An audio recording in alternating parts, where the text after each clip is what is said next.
In 1998, a spacecraft, the Mars Climate Orbiter, burned up in the Martian atmosphere because it seems the engineers at Lockheed Martin, the subcontractor that provided the thrusters for the vehicle, were measuring thrust in pounds, an imperial unit, while everybody else on the project was using newtons, a metric unit. The cost of that little mistake? Over $327 million. The problem arose because most of America is still using that confusing hodgepodge of measurement systems that only two other countries, Liberia and Burma, still use today. The metric system is so much simpler. Take linear measurement as an example. Instead of the inch being divided into quarters, eighths, sixteenths, 30 seconds, 64ths, and so on, and the foot being divided into twelfths, and the yard being divided into thirds, and the mile into 1760ths, there are 10 microns in a millimeter, 10 millimeters in a centimeter, 10 centimeters in a decimeter, and I bet you can guess how many decimeters are in a meter. I'm going to guess 10.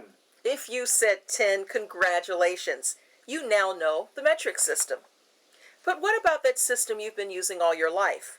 How many ounces in a pound? How many ounces in a gallon? How many square feet in an acre? I have no idea.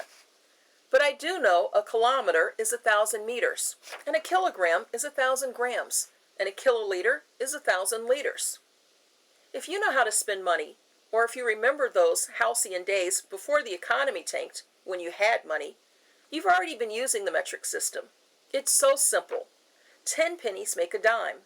10 dimes make a dollar. $10 make a $10 bill.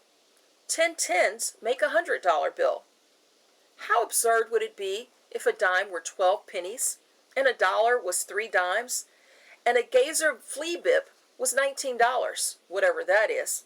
But that's the way we currently measure everything else. A child can learn the metric system in about half an hour, but hardly anyone is so familiar with the hodgepodge system now in place that they don't have to consult a conversion table now and again. Why not just set a date and switch everything over? Let those who work with tools in the old imperial system deduct the cost of retooling. And let the cars and motors and machines with imperial nuts and bolts gradually disappear by attrition. It would make us more competitive in the global economy and save costly mistakes that even the nation's most preeminent scientists and engineers are prone to make when they use one system in the lab and another at the grocery store and yet another at the gas station and yet another to check the mileage that they're getting from that gasoline.